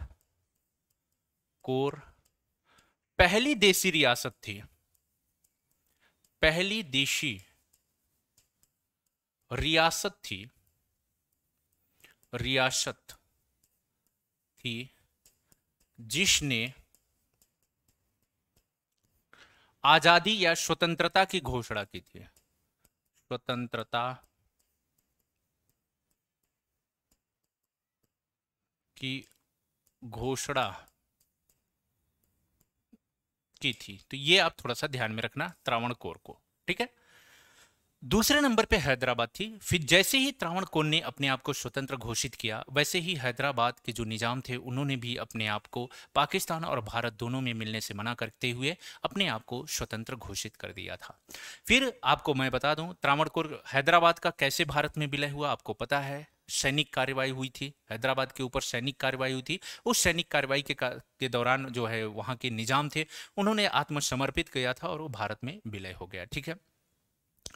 आपको एक चीज याद रखना, इंस्ट्रूमेंट ऑफ जो एक्सेशन है ये बहुत इंपॉर्टेंट है। आपसे पूछा जा सकता है कि इंस्ट्रूमेंट ऑफ एक्सेशन क्या था, तो विलय पत्र था। इंस्ट्रूमेंट ऑफ एक्सेशन जो रजवाड़े थे, जो रियासतें थी, उनके विलय का जो विलय पत्र था उसी को इंस्ट्रूमेंट ऑफ एक्सेशन कहा जाता है। ये बात भी आपको ध्यान में रखना है। ये भी आपकी देशी रियासत के एकीकरण से संबंधित शब्दावली है, टर्मोलॉजी है। ठीक है। अगर आपको जूनागढ़ के बारे में आपको पता है जूनागढ़ कैसे विलय हुआ था, तो जूनागढ़ का विलय हुआ था जनमत संग्रह से। आपको यह पता होना चाहिए कि जूनागढ़ जनमत संग्रह से विलय हुआ था। ठीक है। ये तमाम चीजें हमने आपसे डिस्कस कर दी। जम्मू एंड कश्मीर के बारे में आप जानते हो, हरि सिंह के बारे में आपको पता है जम्मू एंड कश्मीर का किस प्रकार विलय हुआ। तो ये तमाम बातें हमने देख लिया था। अब आइए हम फ्रांस की बात करते हैं। हमने देखा था कि कुछ अन्य जो यूरोपीय जो देश थे, यूरोपियंस थे, उनके अधीन जो हमारे यहाँ की जो व्यवस्थाएं, जो क्षेत्र थे, वे उनका विलय किस तरह किया गया। तो फ्रांस के पास क्या था, पौंडीचेरी था, कराईकल, यमन, माहे और चंद्रनगर क्षेत्र किसके साथ था, फ्रांस का उस पर अधिकार था। आजादी के बाद की बात चल रही है। ठीक है। ये आपको ध्यान में रखना है, स्वतंत्रता के बाद की बात है। तो पौंडीचेरी, कराईकल, यनम, माहे और चंद्रनगर ये किसके अधीन थे, फ्रांस के अधीन थे। और एक आपको नवंबर जो है 1954 में क्या किया गया, इसे भारत में विलय किया गया, भारत में शामिल किया गया, यानी इसका भारत में एकीकरण किया गया। आपको पता है पौंडीचेरी के बारे में आप एक कंसेप्ट याद रखना, इसके लिए 15वां संविधान संशोधन किया गया, संविधान संशोधन किया गया था। ठीक है, तो ये आप ध्यान में रखना है। अब हम बात करेंगे पुर्तगाल की। जब हम पुर्तगाल की बात करते हैं तो आपसे छुपा कुछ नहीं है, आपको पता है, आप सभी स्मार्ट लोग हो। पुर्तगाल के पास दमन दीव, दादर नागर हवेली और गोवा का क्षेत्र था। ठीक है, और ये पुर्तगाली क्या थे, ये जल्दी गोवा पर से अपना शासन हटाना नहीं चाहते थे। फ्रांसीसी तो बड़े प्यार से चले गए, भारत को अपना जो क्षेत्र था, भारत का क्षेत्र था, उसे सौंपे और बड़ी इज्जत से विदा कर गए। लेकिन ये जो पुर्तगाली थे, ये आपको पता है कि भारत में अगर कोई यूरोपी पहले आया तो सबसे पहले पुर्तगाली ही आए थे। तो ये सबसे पहले आए और सबसे बाद में गए थे, तो आपको ये भी पता है। तो ये जल्दी जा नहीं रहे थे, जैसे गोवा इनके बाप का हो, ठीक है, तो दहेज में इन्हें मिला हो। ठीक है, तो आइए देखते हैं। तो पुर्तगाली ये जा नहीं रहे थे गोवा से, तो गोवा से इन्हें जाने के लिए कहा गया कि नहीं, आप गोवा को खाली करिए, दमन दीव दादर हवेली को खाली करिए, अब आपका बहुत हो गया।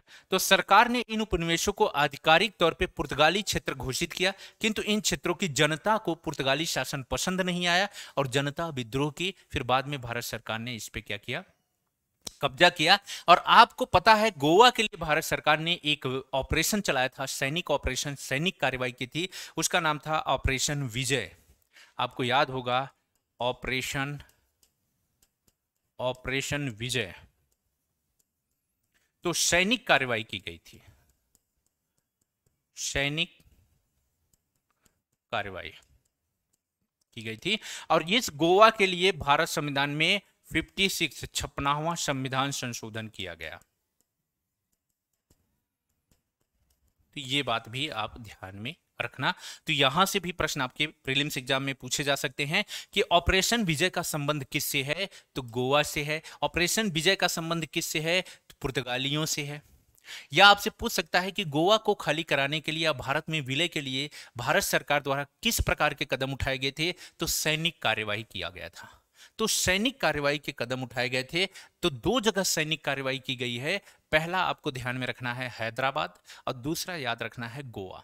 तो दोनों जगह सैनिक कार्यवाही की गई है। और जबकि अगर हम बात करते हैं जूनागढ़ का, तो वहां पे क्या था, जनमत संग्रह की बात थी। ठीक है, ये बातें आप ध्यान में रखना।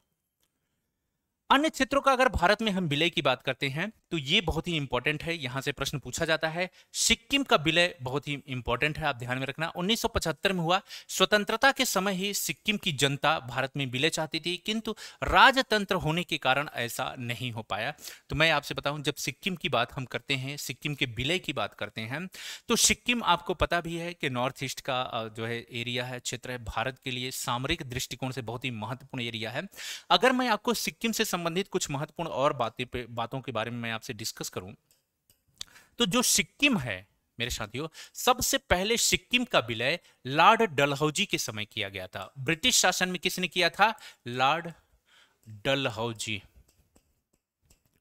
लॉर्ड डलहौजी ने ब्रिटिश शासन के दौरान सिक्किम का विलय किया था। ब्रिटिश शासन साम्राज्य में, ब्रिटिश शासित क्षेत्र जो था उसमें लॉर्ड डलहौजी ने किया था।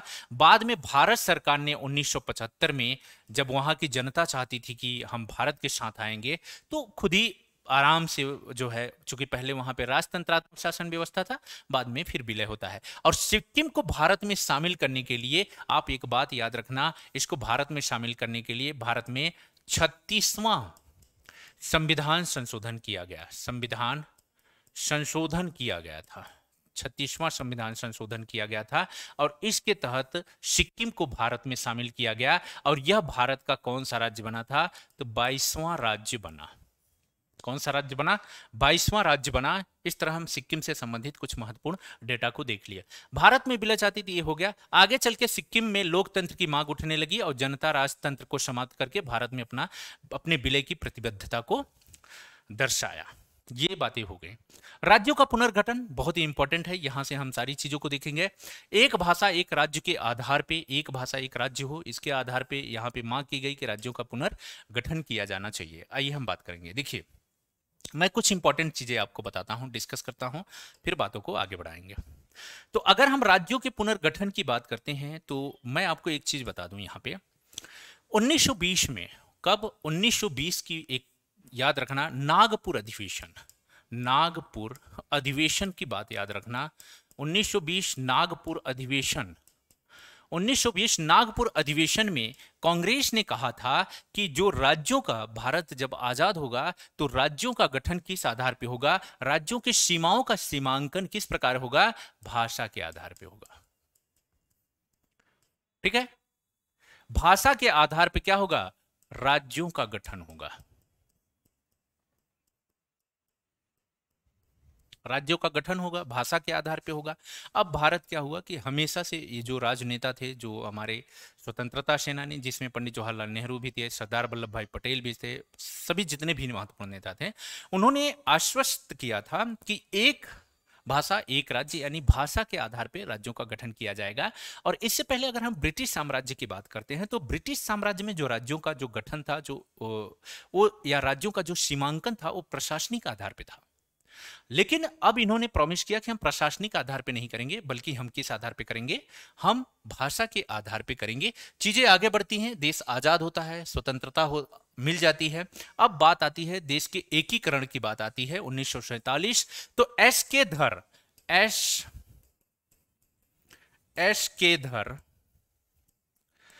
धर के नेतृत्व में एक आयोग का गठन किया जाता है। और ये स्पेशली क्या है, ये प्रांतों के निर्माण से संबंधित आयोग था, राज्यों के गठन, राज्यों के निर्माण से संबंधित आयोग था। एस के धर को यह जांच करनी थी कि क्या राज्यों का जो भाषा के आधार पर क्या राज्यों का गठन करना भारत के लिए ठीक है, भारत के हित में होगा। तो एस के धर ने अपनी रिपोर्ट 1948 में पेश की। 47 की बात है ये, कब, 1947। ठीक है, तो माफ करना यहां पे जून 1948। ठीक है, कहीं कहीं आपको 47 भी मिल जाएगा। तो जून 1948 की बात है। और इन्होंने जब अपनी रिपोर्ट दिसंबर 1948 में प्रस्तुत की, चूंकि ये एम लक्ष्मीकांत में है, बाकी एक दो किताबों में 47 मिलता है, तो एम लक्ष्मीकांत में ये जून 1948 है, तो ये सही है। ठीक है, तो दिसंबर 1948 की अगर हम बात करते हैं तो इस दौरान एस के धर ने कहा कि जी नहीं, बिल्कुल वर्तमान में भारत की जो हालात हैं, भारत की जो स्थितियां हैं, परिस्थितियां हैं, उसको देखते हुए, भारत की एकता और अखंडता को देखते हुए भाषा के आधार पे आप राज्यों का गठन या राज्यों का सीमांकन नहीं कर सकते, क्योंकि कहीं न कहीं बहुत बड़ी समस्या हो जाएगी। भारत की जो एकता अखंडता है, जो भारत का वजूद है, वो कहीं न कहीं उसके वजूद पे कुठाराघात होगा, उसके वजूद पे जो है एक तीक्ष्ण प्रहार हो सकता है। आने वाले समय में जो राजनीतिक पार्टियां हैं अपने फायदे के लिए कुछ भी कर सकती हैं, कुछ भी करा सकती हैं। ठीक है, एस के धर ने कहा। तो ये इन्होंने क्या कर दिया, इन्होंने कहा कि भाषा के आधार पे राज्यों का सीमांकन नहीं किया जा सकता। एस के धर ने कहा, इन्होंने कहा कि कहीं ना कहीं प्रशासनिक सुविधा के आधार पर करना ज्यादा सहूलियतपूर्ण होगा। एस के धर की बात जब हुई तो थोड़ा सा जो राजनीतिक पार्टियां थी उन्होंने विरोध ज्यादा किया कि नहीं, राज्यों का सीमांकन किस आधार पे होगा, भाषा के आधार पे होगा।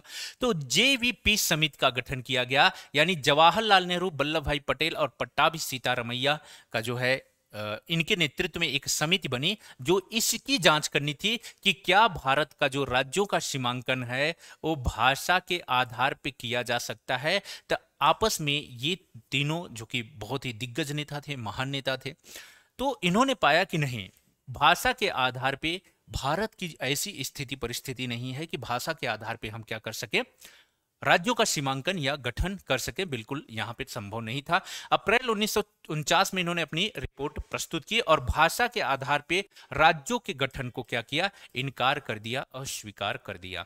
आगे बढ़ते हैं, राज्य पुनर्गठन की अब प्रक्रिया के बारे में और हम देखेंगे। जब पंडित जवाहरलाल नेहरू जैसे दिग्गज नेता ने, जो कि भारत के भावी प्रधानमंत्री थे वर्तमान में, तो जब वे इनकार कर दिए कि नहीं, भाषा के आधार पे राज्यों का गठन नहीं होगा, तो जो क्षेत्रीय नेता थे उन्होंने अपना आंदोलन तेज कर दिया, उन्होंने अपना आंदोलन तीव्र कर दिया। और उसका परिणाम यह हुआ कि आंध्रा जो तेलुगु क्षेत्र है, कौन सा क्षेत्र, तेलुगु क्षेत्र को लेके, तेलुगु क्षेत्र के लेके, इस समय तेलुगु क्षेत्र में आपको ध्यान में रखना है कि उस समय जो मद्रास था, मद्रास कौन था, मद्रास की हम बात कर रहे हैं। तो मद्रास में कौन कौन से एरिया शामिल था, तो मद्रास में तमिलनाडु, आंध्र प्रदेश, थोड़ा सा केरला और थोड़ा सा कर्नाटका का जो हिस्सा है वो मद्रास क्षेत्र में आता था। उस समय तेलुगु क्षेत्र था।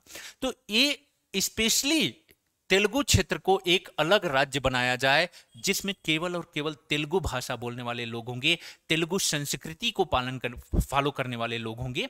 तो इस आधार पे बहुत बड़ा आंदोलन चला और इसमें एक हम बहुत ही दिग्गज और कांग्रेसी महात्मा गांधी के पद चिन्हों पे वाले चलने पे एक महत्वपूर्ण नेता थे जो महात्मा गांधी के पद चिन्हों पे चलते थे। उनका नाम था, आपको पता है, पुट्टी पुट्टी श्री रामुलु। तो पुट्टी श्री रामुलु ने क्या किया, इन्होंने 56 दिन के लिए क्या कर दिया, भूख हड़ताल कर दिया। भूख हड़ताल, तो इन्होंने भूख हड़ताल किया और 56 दिन तक ये भूखे रहे, कुछ खाए पिए नहीं। परंतु नेहरू जी पिघले नहीं, झुके नहीं, ठीक है। इनको जाके पानी नहीं पिलाया कि कहीं ना कहीं इनका ये मानना था कि आने वाले समय में इस तरह से तो सारे राज्य डिमांड करेंगे और भूख हड़ताल को हथियार बना के क्या करेंगे, अपनी बातें मनवा लेंगे और देश कहीं ना कहीं, देश का जो अखंडता है, देश का जो वजूद अस्तित्व है, जो देश की यूनिटी है, वो खतरे में ना पड़ जाए, ठीक है। तो इस बात को ध्यान में रखते थे। तो झुके नहीं, तो इनकी क्या हो जाती है, 56 बाद इनकी मृत्यु हो जाती है और मृत्यु होने के बाद आंदोलन बहुत तीव्र हो जाता है। इसके परिणाम स्वरूप आंध्र प्रदेश का गठन किया जाता है। किसका, आंध्र प्रदेश। आंध्र प्रदेश का गठन होता है और आंध्र प्रदेश जो राज्य है, आंध्र प्रदेश यह पहला राज्य है जो भाषा के आधार पर गठित किया गया था। पहला राज्य है जिसे भाषा के आधार पर गठित किया गया था, जिसे भाषा के आधार पर क्या हुआ, गठित किया गया था। यह बात आपको ध्यान में रखना है, ठीक है। आंध्र प्रदेश, और जब आंध्र प्रदेश का भाषा के आधार पर गठन हुआ तो पूरी बाढ़ सी आ गई, पूरी बाढ़ आ गई कि नहीं, अब तो पॉसिबल है कि जो बैरियर था, जो गेट था, उसको तो पुट्टी श्री रामुलु ने क्या कर दिया, तोड़ दिया। अब समस्याएं समाप्त हो गई हैं, अब बैरियर एक बार टूट गया है, छोटा सा सुराग बन गया है, अब हम तो इसे बड़ा बना देंगे। तो भारत में जितनी राजनीतिक पार्टियां थी वो पूरी ताकत लगा दी उस छोटे से खिड़की को दरवाजा बनाने में, यानी भाषा के आधार पर राज्यों की डिमांड शुरू हो गई।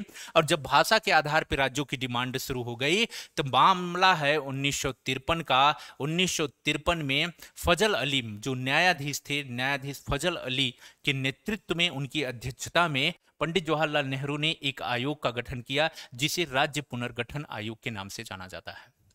और जब ये इस आयोग का गठन किया गया, 1955 की बात है, 1955 में इन्होंने अपनी रिपोर्ट पे प्रस्तुत की। कब दी, 1955 में इन्होंने अपनी रिपोर्ट दी और रिपोर्ट में इन्होंने कुछ सिफारिशें की कि आप भाषा के आधार पे, भाषा के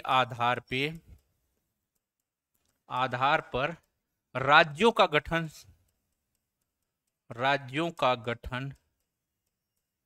हो।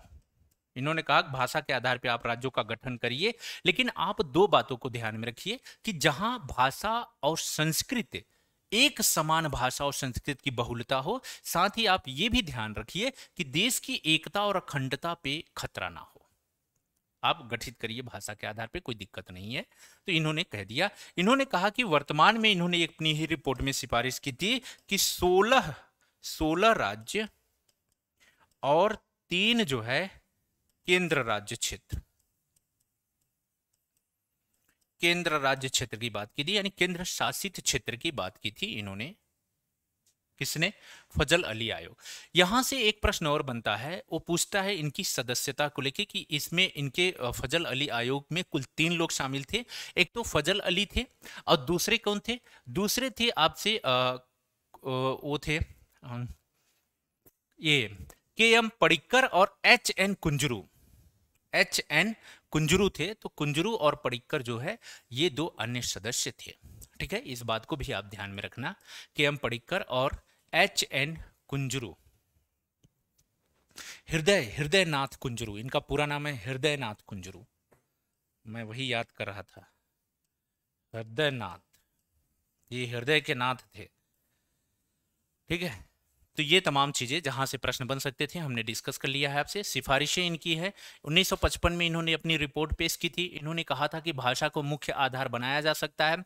एक राज्य एक भाषा के सिद्धांत को इन्होंने स्वीकार कर लिया कि नहीं ठीक है, कोई बात नहीं है, राज्यों का पुनर्निर्धारण आप कर सकते हैं। इन्होंने प्रमुखता दी थी। इन्होंने कहा कि राज्य पुनर्गठन योजना के लिए 4 निश्चित कारक होने चाहिए। ये थोड़ा सा आपका स्टार का है, आपको ध्यान में रखना है। इन्होंने किन किन कारकों का उल्लेख किया था कि अगर आप किसी भी राज्य का निर्धारण कर रहे हैं, किसी राज्य को निर्माण कर रहे हैं, तो क्या क्या होना चाहिए। देश की एकता एवं सुरक्षा का अनुरक्षण एवं संरक्षण हो, यानी देश की एकता और अखंडता, उसकी सुरक्षा को ध्यान में रखना। भाषाई व सांस्कृतिक रूपता हो, यानी जैसे अगर महाराष्ट्र का निर्माण कर रहे हैं तो वहां सबसे ज्यादा महाराष्ट्री हो, उनकी अपनी संस्कृति हो, इसका ध्यान रखना है। गुजरात का निर्माण कर रहे हैं तो सबसे ज्यादा गुजराती बहुसंख्यक होने चाहिए, उनकी अपनी गुजराती संस्कृति होनी चाहिए। वित्तीय, आर्थिक और प्रशासनिक तर्क होना चाहिए। ऐसा नहीं है कि आप आंख बंद करके सिर्फ भाषा के आधार पे ही किसी भी राज्य को गठित कर दीजिए और वो राज्य बाद में क्या करे, उसकी वित्तीय हालत इतनी खराब हो या फिर इतनी ज्यादा स्ट्रांग हो कि वो देश के लिए समस्या पैदा हो जाए। तो आपको उसको वित्तीय, आर्थिक और प्रशासनिक तरीके से भी ध्यान देना है, तर्कपूर्ण ध्यान देना है। साथ ही प्रत्येक राज्य एवं पूरे देश में लोगों के कल्याण की योजना और इसका संवर्धन हो। आप ये भी ध्यान में रखिए कि अगर ऐसे राज्य का निर्माण कर रहे हैं तो उस राज्य का राज्य के पूरे देश के कल्याण से कहीं ना कहीं उसका संबंध हो, और सभी को ध्यान में, यानी सर्वांगीण विकास को ध्यान में आपको रख के बातें करनी होगी। तो ये 4 महत्वपूर्ण जो बिंदु हैं, इन्होंने 4 कारण बताए थे कि अगर आप भाषा के आधार पर निर्माण कर रहे हैं तो इन 4 कारणों को आपको ध्यान में रखना है। तो आपसे प्रश्न पूछा जा सकता है कि फजल अली आयोग ने के द्वारा जो रिपोर्ट दी गई थी भाषा के आधार पर राज्यों का पुनर्गठन किया जाए, लेकिन उन्होंने किन कारकों का उल्लेख किया था कि इन कारकों को ध्यान में रखना है। तो ये यही 4 कारक थे: देश की एकता, अखंडता और सुरक्षा, भाषा और संस्कृति की बहुलता, वित्तीय, आर्थिक एवं प्रशासनिक तर्क, और प्रत्येक राज्य यानी पूरे देश के लोगों के कल्याण की योजना। ये बात आपको ध्यान में रखना है, ठीक है। 1956 में राज्य एवं संघ राज्य क्षेत्र की बात करेंगे। राज्य पुनर्गठन आयोग की सिफारिश को स्वीकार कर लिया गया। 7वां संविधान संशोधन किया गया, 7वां संविधान संशोधन, ठीक है। तो ये 1956 याद रखना है, 1956 में 7वां किया गया। एवं राज्य पुनर्गठन अधिनियम 1956 पारित किया गया। तो 7वां संविधान संशोधन के तहत राज्य का जो है राज्य पुनर्गठन अधिनियम 1956 पारित किया गया। तो बहुत ही शानदार यहां से प्रश्न बनता है कि राज्यों के पुनर्गठन के लिए किस संविधान संशोधन, कौन सा संविधान संशोधन किया गया था। तो 7वां संविधान संशोधन किया गया था राज्यों के पुनर्गठन के लिए। तो ये बात आपको बिल्कुल ध्यान में रखना है। इसके दौरान ABCD 4 श्रेणी थी, या क ख ग घ 4 श्रेणी की आप बात कर सकते हैं। इस श्रेणी को क्या कर दिया गया, समाप्त कर दिया गया, और 1 नवंबर 1956 को 14 राज्य और 6 केंद्र शासित जो क्षेत्र हैं उसका निर्माण कर दिया गया। ये मैं आपको ध्यान में रखना है। और ये भी ध्यान में रखना है कि फजल अली आयोग ने, यानी फजल अली ने 16 राज्य और 3 केंद्र शासित क्षेत्र की बात की थी, और जब भारत सरकार ने निर्माण किया तो 14 राज्य और 6 संघ राज्य क्षेत्र का निर्माण किया। ये बातें हो गई। राज्य और संघ क्षेत्र की बात करें तो यहां पे सारी चीजें हैं, ये तमाम बातें हैं, इसको आप देख लेना। अंडमान निकोबार द्वीप समूह, दिल्ली, हिमाचल, मणिपुर, त्रिपुरा, ये सब संघ राज्य क्षेत्र। अच्छा, इसमें वो है कि कौन कौन से राज्य उस समय बने थे, तो ये बहुत इंपॉर्टेंट नहीं है, आपको ध्यान में नहीं रखना है। ये उस समय संघ राज्य क्षेत्र थे। तो ये तमाम चीजें हैं, ठीक है। कुछ राज्य या राजधानियों में नाम में परिवर्तन, ये थोड़ा सा आपको ध्यान में रखना है, ठीक है। केरल की राजधानी पहले त्रिवेंद्रम थी, उसके बाद तिरुवनंतपुरम 1991 में कर दी गई। महाराष्ट्र की राजधानी बंबई से मुंबई की गई 1996 में। तमिलनाडु की राजधानी पहले मद्रास थी, मद्रास से चेन्नई की गई थी 1996 में, ये बात आपको ध्यान में रखना है। पश्चिम बंगाल की राजधानी पहले कलकत्ता थी, उसके बाद कोलकाता हो गई 2001 में। कर्नाटक की राजधानी पहले बंगलौर थी, उसके बाद बंगलुरु हो गई 2006 में। ये बात थोड़ा सा आप ध्यान में रखना, वैसे बहुत इंपॉर्टेंट नहीं है, लेकिन अगर ध्यान में रखोगे तो ठीक है। कुछ विदेशी क्षेत्रों का भारत में विलय किया गया, ये आपको ध्यान में रखना है। ये मैं आपको स्टार लगा दे रहा हूं।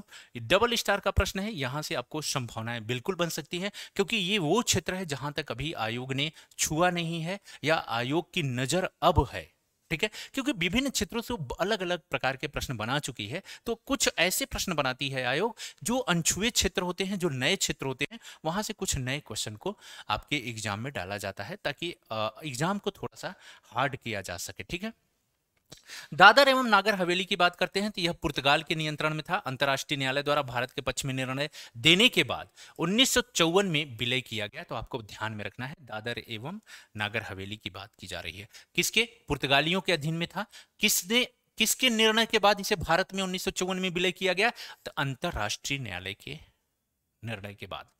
ठीक है, तो अब आइए हम बात करेंगे गोवा, दमन और दीव की बात करते हैं। अगर गोवा, दमन, दीव में पुलिस कार्रवाई की गई थी, जो मैंने आपसे बताया था, सैनिक कार्रवाई या पुलिस कार्रवाई, ऑपरेशन विजय इसमें शामिल था। 1961 में विलय किया गया था। 1962 में संघ राज्य, 1987 में गोवा को राज्य बनाया गया था और इसके लिए 56 हमने आपसे डिस्कस किया, 56 संविधान संशोधन लाया गया था। तो ये बातें आप बिल्कुल ध्यान में रखोगे। ठीक है, ठीक इसी प्रकार हम बात कर लेंगे पुंडुचेरी की, फिर बात करेंगे हम सिक्किम की। पुंडुचेरी किसके अधीन था? आपको पता है, फ्रांस के अधीन था। 1954 में एक समझौता हुआ था, भारत में उस समझौते के द्वारा विलय किया गया था। ठीक है, ये तमाम बातें हैं। इससे संबंधित आपको ये रखना है, 14वां संविधान संशोधन आपको ध्यान में रखना है। ठीक है, चलो, ये सारे बातें हैं। सिक्किम की बात करते हैं तो सिक्किम में आपको याद रखना है कि 36 संविधान संशोधन किया गया था और ये 36 1975 में किया गया और उसके बाद जो है सिक्किम को भारत का हिस्सा बनाया गया और ये 22वां राज्य है। ये तमाम बातें हो गई। अब आइए कुछ यहाँ पे हम देख लेंगे। मैं आपको कुछ और राज्यों के बारे में डिटेल में बता देता हूं, यहाँ पे अगर दिया है तो ठीक है, नहीं तो हम यहाँ पे डिस्कस करते हैं। 1960 में आप ध्यान में रखना है, 1960 में महाराष्ट्र और गुजरात बना 1960 में। 1963 में आपका असम से कौन अलग हुआ? नागालैंड असम से अलग हुआ। ये बात आपको ध्यान में रखना है 1963 में। फिर 1966 की बात करें तो पंजाब से कुछ राज्यों का निर्माण हुआ। जैसे पंजाब से क्या क्या हुआ था? पंजाब से अगर हम बात करें तो पंजाब से हरियाणा और पंजाब से हिमाचल प्रदेश बना। हिमाचल प्रदेश के बारे में एक बात आपको ध्यान में रखना है कि हिमाचल प्रदेश का जब निर्माण हुआ था तो हिमाचल प्रदेश पहले केंद्र शासित क्षेत्र था, बाद में 1972 में इसे पूर्ण राज्य का दर्जा दिया गया। तो ये बाद में आपको ध्यान में रखना है। 1900 अगर हम 72 की बात करें तो MMT की बात कर देते हैं हम, यानी हम बात करेंगे मिजोरम, मेघालय, माफ करिएगा, मेघालय, मणिपुर और हम त्रिपुरा की बात करेंगे। इसको शामिल किया गया 1972 में। 1977 की बात करते हैं तो 1977 में आपको GAM शामिल किया गया, यानी गोवा, अरुणाचल प्रदेश और मिजोरम को शामिल किया गया। यहां मेघालय, मणिपुर और त्रिपुरा है, गोवा, अरुणाचल प्रदेश और मिजोरम है। फिर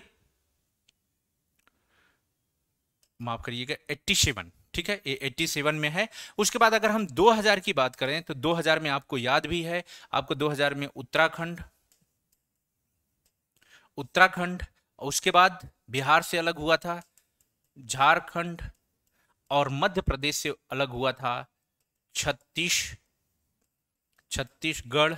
और 2014 की अगर हम बात करें, जून 2014 में तो तेलंगाना बना था। तो राज्यों के निर्माण की या उसके पुनर्गठन की प्रक्रिया लगातार चल रही है। यही सारी बातें इसमें लिखी हुई हैं, आप देख लीजिएगा। ठीक है, पंजाब, हरियाणा, चंडीगढ़ और हिमाचल प्रदेश 1966 में इसकी बात की गई है। यहाँ पे बाकी चीजें देखना नहीं है आपको। मणिपुर, त्रिपुरा और मेघालय 1972 में हमने आपसे देखा था। MMT मैंने आपसे कहा था, MMT। ठीक है, थोड़ा सा आपको एक चीज और ध्यान में रखना है कि यहां पे हिमाचल जो प्रदेश था, इसे क्या पहले बनाया गया था? इसे केंद्र शासित प्रदेश बनाया गया था। और 1972 में शुरू में मणिपुर और त्रिपुरा भी क्या थी? केंद्र शासित प्रदेश थे। तो ये थोड़ा सा आपको ध्यान में रखना है। 2 संघ शासित प्रदेश मिजोरम और अरुणाचल प्रदेश अस्तित्व में आए। ये तमाम चीजें, तो ये पहले एक्चुअल में आपको आपसे एक प्रश्न पूछा जाता है। प्रश्न ये पूछा जाता है कि एक बार यूपीएससी में प्रश्न पूछा गया था, IAS में प्रश्न पूछा गया था कि निम्नलिखित में से कौन से ऐसे राज्य हैं जो पहले संघ शासित क्षेत्र थे, बाद में राज्य बने? तो उसमें हिमाचल प्रदेश शामिल था, त्रिपुरा, मिजोरम, मणिपुर, अरुणाचल प्रदेश। तो आप थोड़ा सा ध्यान में रखना है। मिजोरम, अरुणाचल प्रदेश और गोवा 1987 में मैंने आपसे डिस्कस किया था। मैंने आपसे GAM डिस्कस किया आपसे। ठीक है, छत्तीसगढ़, उत्तराखंड, झारखंड आपको 2000 में हमने देख लिया इसको। तेलंगाना 2014 में जून में हुआ था, जम्मू एंड कश्मीर लद्दाख 2019 में। ये आपको बिल्कुल ध्यान में रखना चाहिए कि 2019 में आपको जम्मू एंड कश्मीर लद्दाख के नाम से जो है अधिनियम पारित हुआ 2019 में। और दो टेरिटरी जो जम्मू एंड कश्मीर पहले आर्टिकल 370 के तहत राज्य था, अब क्या हो गया, यूनियन टेरिटरी है, संघ शासित क्षेत्र है, जिसमें जम्मू एंड कश्मीर में विधानसभा है और जबकि लद्दाख को अभी विधानसभा रहित बनाया गया है। तो दो संघ शासित क्षेत्र हैं। ये तमाम बातें आपको ध्यान में रखना है, ठीक है। राज्यों के नाम है ये आपको जानते हैं। इस समय 28 राज्य और 8 केंद्र शासित प्रदेश हैं, उसी की बात की गई है। दादर और नागर हवेली एवं दमन और दीव 2020 में इनको एक कर दिया गया है, ये बात आपको ध्यान में रखना है। तो टोटल 8 हैं। केंद्र शासित प्रदेशों का गठन, ये तमाम बातें हमने आपसे डिस्कस कर लिया। 1874 में कुछ अनुसूचित जिले बनाए गए थे जिन्हें मुख्य आयुक्त के नाम से जाना जाता था। 1956 में 7वें संविधान संशोधन, ये सारी बातें वही हैं जो हमने देख लिया था। 1973 में कुछ केंद्र शासित प्रदेश बनाए गए, जैसे लक्षद्वीप को लका द्वीप मिनिका या अमीनी द्वीप के नाम से जाना जाता था पहले, बाद में इसको लक्षद्वीप किया गया। आपको ये डेटा आपको याद रखना है। 1992 नहीं, 1991 में दिल्ली को राष्ट्रीय राजधानी क्षेत्र घोषित किया गया। और यह किस संविधान संशोधन के तहत, 69वां संविधान संशोधन के तहत, संविधान संशोधन के तहत जो दिल्ली क्षेत्र था उसे राष्ट्रीय राजधानी क्षेत्र घोषित किया गया। तो ये बात आप थोड़ा सा ध्यान में रखना। 2006 पुडुचेरी को पांडिचेरी कर दिया गया, ये बातें ठीक है।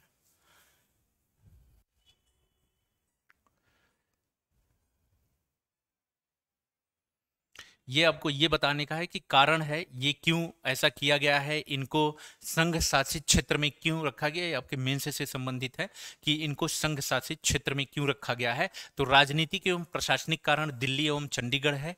सांस्कृतिक भिन्नताएं, पुडुचेरी, दादर, नागर हवेली, दमन दीव में सांस्कृतिक भिन्नताओं के कारण है। सामरिक महत्व का जम्मू कश्मीर, लद्दाख, अंडमान निकोबार द्वीप और लक्षद्वीप सामरिक महत्व के हैं, इसलिए ये केंद्र शासित प्रदेश हैं। पिछड़े एवं अनुसूचित जनजातियों के लिए विशेष व्यवहार देखभाल के लिए आपका मिजोरम, मणिपुर, त्रिपुरा, इन सबको ध्यान में रखा गया है और इन राज्यों को पूर्ण राज्य का दर्जा प्रदान कर दिया गया है। तमाम बातें हमने देख लिया। राज्य के नाम में परिवर्तन, ठीक है, ये कुछ इंपॉर्टेंट नहीं है। अब आइए हम देखेंगे महत्वपूर्ण जो प्रश्न हैं उनकी तरफ बढ़ते हैं। तो आज जो केंद्र राज्य क्षेत्र हम पढ़ रहे थे, जो आर्टिकल 1 से लेकर 4 तक हमने पढ़ा, बहुत अच्छे से समझा। उससे संबंधित जो महत्वपूर्ण क्वेश्चन हैं, जो PYQs हैं, जो आपके एग्जाम में पूछे जा चुके हैं, उन प्रश्नों को हम देख लेंगे, ठीक है। पहला प्रश्न है, संविधान के अनुच्छेद 2 के संदर्भ में निम्नलिखित कथनों पर विचार करें, ठीक है। पहला कथन कह रहा है, यह संसद को भारत के संघ में नए राज्य के जोड़ने का अधिकार देता है। फिर से ध्यान से सुनना, यह संसद को भारत के संघ में नए राज्य को जोड़ने का अधिकार देता है। तो आपको बिल्कुल पता है अधिकार देता है, बिल्कुल सही है। यह संसद को नए राज्य की स्थापना का भी अधिकार देता है जो भारत का हिस्सा है। तो आपको क्या लगता है इसका सही जवाब क्या होगा?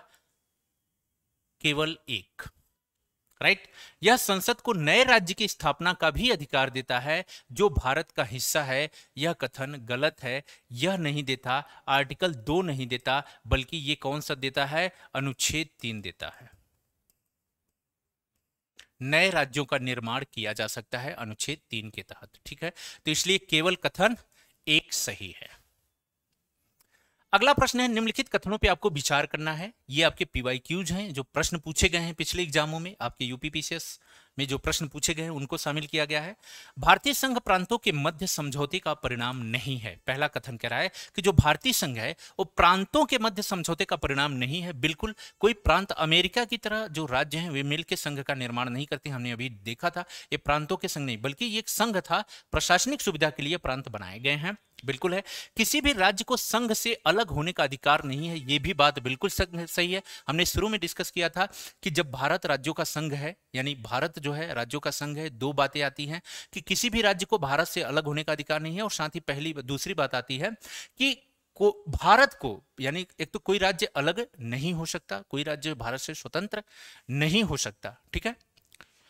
हमने आपसे बताया था कि यह विनाशी राज्यों का अविनाशी संघ है। भारत के संघ में केंद्र शासित प्रदेश शामिल नहीं है। भारत के संघ में केंद्र शासित प्रदेश शामिल नहीं है, बिल्कुल सही है। संघ में केवल केंद्र और राज्य शामिल होते हैं। संघ में जब भी संघ की बात हम करते हैं तो केंद्र और राज्य शामिल होते हैं संघ में। इसमें केंद्र शासित प्रदेश शामिल नहीं होते। तो आपका कथन 1, 2 और 3 सही हो जाएगा। तीनों कथन सही है। अगला प्रश्न है, निम्नलिखित में से एक नए राज्यों के निर्माण के लिए संवैधानिक उपबंध नहीं है। नए राज्यों के निर्माण करना है, नए और संवैधानिक उपबंध नहीं है। किसी राज्य का क्षेत्र बढ़ाकर, किसी राज्य का क्षेत्र घटाकर, किसी राज्य का नाम परिवर्तित करके एक राज्य संघ राज्य क्षेत्र को शामिल करके, तो यही गलत है। बाकी तीनों है, हमने देखा है। बाकी इसमें कह रहा है कि एक राज्य संघ राज्य क्षेत्र शामिल करके, ऐसा बिल्कुल नहीं है। ठीक है, तो हमने ये देखा था किन आधारों पे। निम्नलिखित कथनों पर विचार कीजिए, दिए गए कूट की सहायता से बताइए कि इनमें कौन सा सही है। आपको बताना है। 3 कथन दिया गया है। पहला कह रहा है, संविधान में यूनियन ऑफ स्टेट शब्द प्रयुक्त हुआ है क्योंकि भारतीय राज्यों को अलग होने का अधिकार नहीं है। बिल्कुल सही है। एस के धर आयोग ने राज्यों के पुनर्गठन हेतु भाषा के आधार की अपेक्षा प्रशासनिक सुविधा को वरीयता दी थी। बिल्कुल सही है।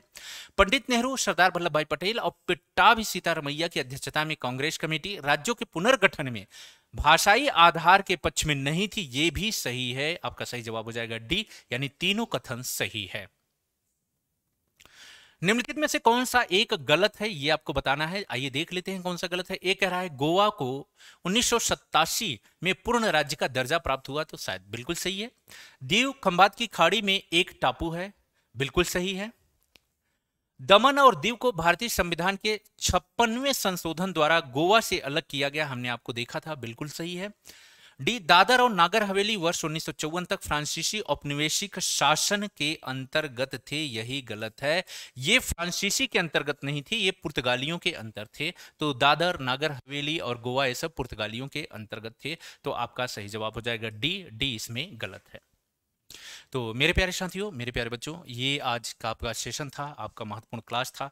यहाँ से आपके एग्जाम में यूपी पीसीएस, आरओ यारो, अलग अलग स्टेट पीसीएस, यूपीएससी, आप अगर किसी भी एग्जाम की तैयारी कर रहे हैं तो क्वेश्चन देखने के लिए मिलता है।